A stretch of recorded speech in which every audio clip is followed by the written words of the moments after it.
ইরানের পতাকা থেকে ইসলামিক প্রতীক সরিয়ে সিংহ আর সূর্যের প্রতীক আলা ফ্ল্যাগ তুলল ইরানবাসী।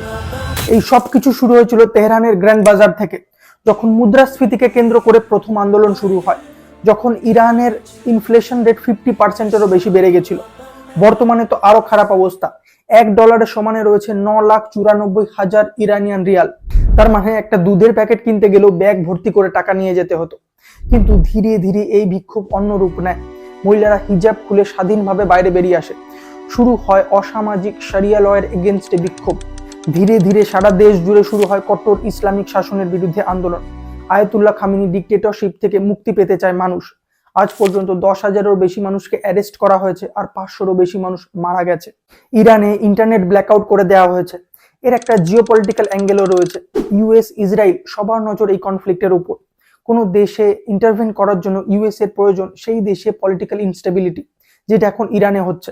ইউএস এর মেইন এজেন্ডা হলো ইরানের নিউক্লিয়ার সেটেলমেন্ট গুলোকে কন্ট্রোল করা। ইসরায়েলেরও এর উপর নজর। এবার দেখা যাক এদের পরবর্তী স্টেপ কি হয়।